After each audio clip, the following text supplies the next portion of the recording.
साक्षी खिलौने पसंद कर रही थी। तभी उसकी नजर अचानक एक गुड़िया पर टिक गई। यह गुड़िया कुछ अजीब सी लग रही थी। लंबे बाल, रहस्यमयी मुस्कान और होठों के पास लाल रंग का एक धब्बा। साक्षी की नजरें उसी पर जम गईं। अचानक गुड़िया की गर्दन धीरे धीरे साक्षी की ओर घूमी और उसने पलकें झपकाईं।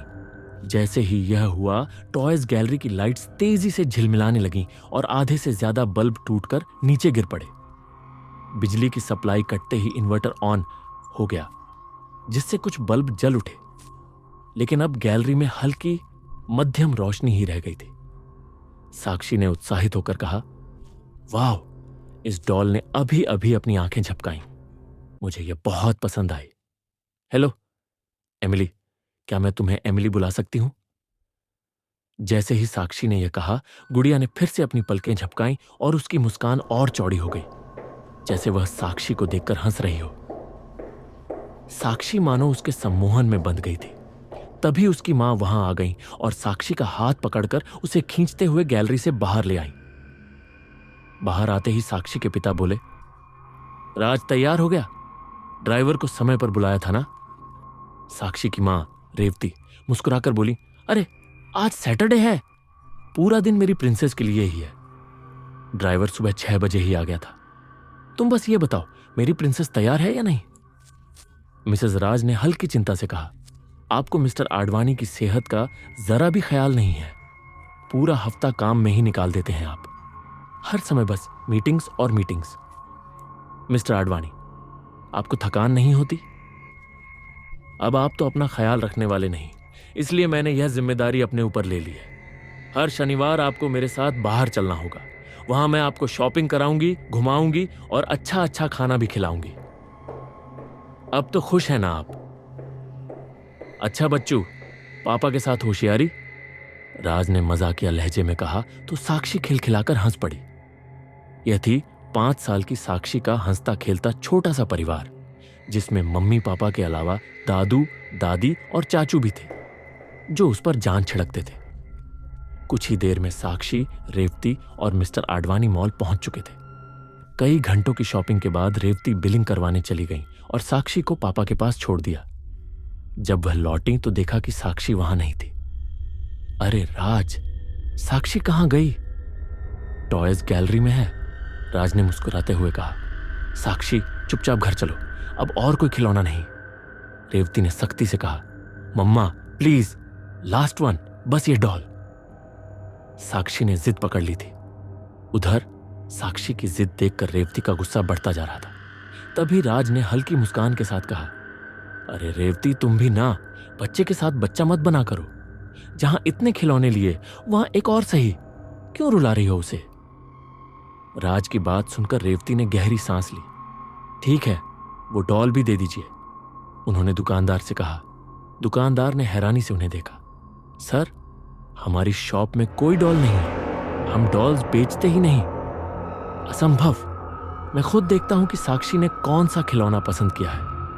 आओ बेटा, बताओ मुझे कौन सी डॉल चाहिए। दुकानदार साक्षी की उंगली पकड़कर उसे पूरे स्टोर में घुमा लाया, लेकिन कहीं भी वैसी कोई गुड़िया नहीं दिखी। बेटा, मैंने कहा ना, हमारी शॉप में कोई डॉल नहीं है। अच्छा रुको, मैं तुम्हें बहुत अच्छे अच्छे कैरेक्टर सॉफ्ट टॉय दिखाता हूं, हमारे पास बढ़िया कलेक्शन है, दुकानदार ने कहा और एक के बाद एक अलग अलग खिलौने दिखाने लगा। लेकिन साक्षी मुंह फुलाए खड़ी रही। नहीं चाहिए ये सब, मुझे वही डॉल चाहिए। उसकी बड़ी बड़ी आंखें थीं, लंबे बाल थे और वो मुझे देखकर मुस्कुरा रही थी। मैंने उससे पूछा कि क्या तुम मेरे साथ चलोगी, तो उसने हां भी बोला था। रेवती ने माथा पकड़ लिया। देखा, इसे सर चढ़ाने का नतीजा।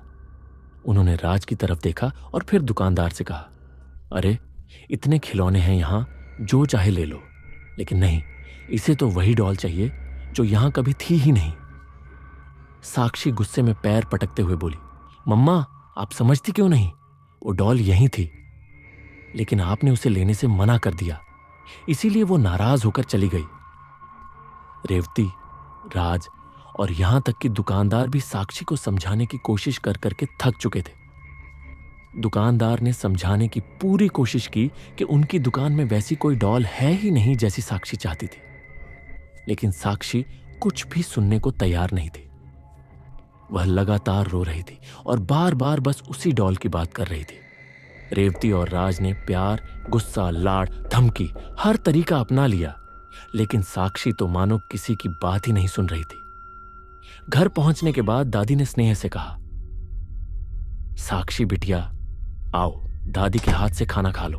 अच्छा सुनो, कल हम शहर की सबसे बड़ी टॉय शॉप पर जाएंगे और जो भी गुड़िया मेरी बिटिया रानी को पसंद आएगी वो सब खरीद देंगे। अब तो खुश हो जाओ। नहीं दादी, मुझे खाना नहीं खाना, मुझे बस वही गुड़िया चाहिए। जब तक वो डॉल नहीं मिलेगी मैं किसी से बात नहीं करूंगी, साक्षी ने नाराज होकर कहा। देर रात तक वह उसी डॉल के लिए जिद करती रही और आखिरकार रोते रोते सो गई। अगली सुबह रेवती ने मुस्कुराते हुए कहा, गुड मॉर्निंग बेटा, याद है आज क्या है? आओ जल्दी से कॉल करके विश कर देते हैं। और मुझे एक सोशल इवेंट में जाना है। आई एम सो सॉरी बेटा, मैं तुम्हारे साथ नहीं चल पाऊंगी, रेवती ने अफसोस जताते हुए कहा। मां की बात सुनकर साक्षी का गुस्सा और बढ़ गया। तभी विराज ने मुस्कुराते हुए कहा, अरे भाभी, आप क्यों मेरी गुड़िया रानी को मायूस कर रही हैं? आप बिजी हो सकती हैं, लेकिन चाचू तो फ्री है ना। मैं अपनी प्रिंसेस को बर्थडे पार्टी में लेकर जाऊंगा। हैप्पी चाचू, साक्षी खुशी से चिल्लाई और उसका चेहरा खिल उठा।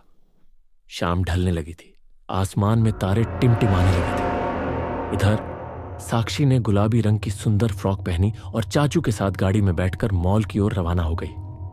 मॉल पहुंचते ही विराज ने कहा, साक्षी तुम यहीं रुको, मैं बस 1 मिनट में गाड़ी पार्क करके आता हूं। इधर ही रहना, कहीं मत जाना। ओके? ओके चाचू, साक्षी ने सिर हिलाते हुए जवाब दिया। जैसे ही विराज वहां से गया, तभी एक अजनबी आदमी जिसने काले रंग का मास्क पहना हुआ था साक्षी के सामने आकर खड़ा हो गया। वह देखने में काफी रहस्यमयी लग रहा था। उसके हाथ में कुछ गुब्बारे और एक डॉल थी। साक्षी को देखते ही उसने उंगली से इशारा किया और उसे अपने पास बुलाया। फिर डॉल दिखाकर पूछा, ये डॉल कैसी लगी तुम्हें?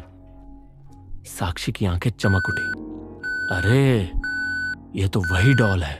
हेलो डॉल, तुम कहां चली गई थी? मैंने तुम्हें कितना ढूंढा। तुम्हें पता है, तुम्हारे लिए मैं बहुत रोई भी। मम्मा की तरफ से सॉरी। बाद में मम्मा मान गई थी, लेकिन पता नहीं क्यों वो शॉप वाले अंकल कह रहे थे कि उनके पास कोई डॉल थी ही नहीं। वैसे अंकल, आपको ये कहां से मिली? साक्षी के सवाल सुनकर मास्क वाले आदमी ने बस उसके सिर पर हाथ फेरा, डॉल उसके हाथ में रखी और चुप रहने का इशारा किया। फिर अचानक वह वहां से गायब हो गया। तभी विराज वापस आया और साक्षी के हाथ में डॉल देखकर चौंक गया। अरे ये डॉल कहां से आ गई? अच्छा, घर से ही लेकर आई हो ना बेटा? बेटा, पार्टी में डॉल लेकर जाओगी तो ये कहीं छूट जाएगी। इसे घर पर छोड़कर आना चाहिए था। विराज अभी बोल ही रहा था कि अचानक उसका फोन बजने लगा। अरे ये रिया का फोन, नहीं उठाऊंगा तो फिर से नाराज हो जाएगी। वैसे भी बात बात पर शादी तोड़ने की धमकी देती है। विराज बड़बड़ाया। साक्षी बेटा, बस 2 मिनट रुको, एक इंपॉर्टेंट कॉल आया है, मैं अभी अटेंड करके आता हूं, कहकर वह फोन पर बात करने चला गया। कुछ देर बाद जब विराज वापस आया तो साक्षी को लेकर मॉल के अंदर चला गया और उसे बर्थडे पार्टी में छोड़ दिया। जब तक साक्षी पार्टी में पहुंची तब तक सेलिब्रेशन शुरू हो चुका था। अरे साक्षी, आओ ना, हमारे साथ खेलो। तुम वहां अकेली क्यों बैठी हो? आरजू ने पुकारा। नहीं, मैं अपनी फ्रेंड को अकेला नहीं छोड़ सकती, तुम लोग खेलो, साक्षी ने जवाब दिया। कौन सी फ्रेंड? हमें तो कोई नजर नहीं आ रही, हर्ष ने हैरानी से पूछा। ये है ना मेरी न्यू फ्रेंड, साक्षी ने अपनी डॉल की तरफ इशारा किया। अरे साक्षी, डॉल को कोई फ्रेंड बनाता है क्या? चिंटू ने हंसते हुए कहा। और ये डॉल इतनी अजीब सी लग रही है, कहां से ली तुमने? हर्ष ने गौर से डॉल को देखा और बोला, इसके चेहरे पर यह रेड रेड क्या लगा है और इसकी आंखें कितनी डरावनी लग रही हैं। मैं तो इसे छूना भी पसंद नहीं करूंगा। तुम दोनों जाओ यहां से, मुझे तुमसे कोई बात नहीं करनी, साक्षी ने गुस्से में कहा। चिंटू और हर्ष साक्षी का मजाक उड़ाते हुए वहां से चले गए, लेकिन अब वे पार्टी में बाकी बच्चों को भी उसकी डॉल दिखाकर हंसने लगे। अचानक चिंटू और हर्ष जोर से चीख उठे। वे दोनों किसी अनदेखी ताकत से दीवार से टकरा गए और जमीन पर गिर पड़े। एक तरफ वे दर्द से कराह रहे थे और दूसरी तरफ साक्षी उन्हें देखकर जोर जोर से हंस रही थी। साक्षी का यह अजीब बर्ताव देखकर पार्टी में मौजूद किसी को भी समझ नहीं आ रहा था कि आखिर हो क्या रहा है। चिंटू और हर्ष लगातार दर्द से कराह रहे थे, इसलिए उन्हें तुरंत अस्पताल ले जाया गया। जांच के बाद डॉक्टर ने बताया कि चिंटू के हाथ में और हर्ष के पैर में फ्रैक्चर हो गया है। पार्टी में हुए इस हादसे के बाद सभी पेरेंट्स घबरा गए और अपने अपने बच्चों को लेकर जल्दी घर लौट गए। अगले दिन, बेटा, पार्टी में क्या हुआ था? उन दोनों को इतनी चोट कैसे लग गई? झगड़ा हुआ था क्या? साक्षी ने लापरवाही से जवाब दिया। जो हुआ अच्छा हुआ, उनके साथ ऐसा ही होना चाहिए था। साक्षी, ये तुम क्या कह रही हो? कोई अपने दोस्तों के बारे में ऐसे बोलता है क्या? रेवती ने नाराज होकर कहा। मैं देख रही हूं, आजकल तुम्हारा व्यवहार बहुत अजीब हो गया है। पहले मॉल में तुमने इतना बड़ा तमाशा किया और अब अपने दोस्तों के लिए ऐसा बोल रही हो। रेवती ने गौर किया कि जब वह साक्षी को डांट रही थी, तब साक्षी चुपचाप अपने हाथ में पकड़ी डॉल को देख रही थी और हल्की मुस्कान उसके चेहरे पर थी। साक्षी, मैं तुमसे बात कर रही हूं, और ये डॉल तुम्हारे पास कहां से आई? ये मेरा गिफ्ट है मम्मा, देखो ना कितनी सुंदर है। मैंने इसका नाम एमिली रखा है। अच्छा है ना? गिफ्ट, लेकिन रिटर्न गिफ्ट तो कोई देता नहीं है। और पता नहीं क्यों इस डॉल को देखकर कुछ अजीब सा महसूस हो रहा है। दिखाओ तो जरा। नहीं मम्मा, आप इसे नहीं ले सकती। एमिली नाराज हो जाएगी। मैंने इसे वादा किया है कि हमेशा अपने साथ रखूंगी और किसी को नहीं दूंगी, साक्षी ने जिद करते हुए कहा। उसी वक्त रेवती के फोन की घंटी बजी। बेटा, तुम्हारी दोस्त अनु की मम्मी का फोन था। हम हर्ष और चिंटू से मिलने अस्पताल जा रहे हैं। उनकी तबीयत ठीक नहीं है। साक्षी के चेहरे पर चिढ़ के भाव आ गए। मैंने कहा ना मम्मा, जो हुआ अच्छा हुआ। मैं उनसे मिलने नहीं जाऊंगी। बेटा, वो तुम्हारे बेस्ट फ्रेंड्स हैं। ऐसा क्यों कह रही हो? क्या तुम लोगों का झगड़ा हुआ था? मुझे कोई फर्क नहीं पड़ता, साक्षी ने गुस्से में जवाब दिया और वहां से चली गई। रेवती परेशान होकर राज से बोली, मुझे समझ नहीं आ रहा ये इतनी अजीब तरह से क्यों रिएक्ट कर रही है। आप इसका थोड़ा ध्यान रखेंगे? मैं अस्पताल होकर आती हूं। आखिर क्या चल रहा था रेवती के घर में? साक्षी के इस अजीब बर्ताव का कारण क्या था? क्या आने वाला समय कोई अनहोनी लेकर आएगा? जानने के लिए देखिए कहानी का अगला भाग। और हां दोस्तों, अगर आपको यह कहानी पसंद आई हो तो मिस्ट्री एक्स को सब्सक्राइब करना ना भूलें और बेल आइकन दबाएं ताकि आपको हर नई कहानी की अपडेट मिलती रहे।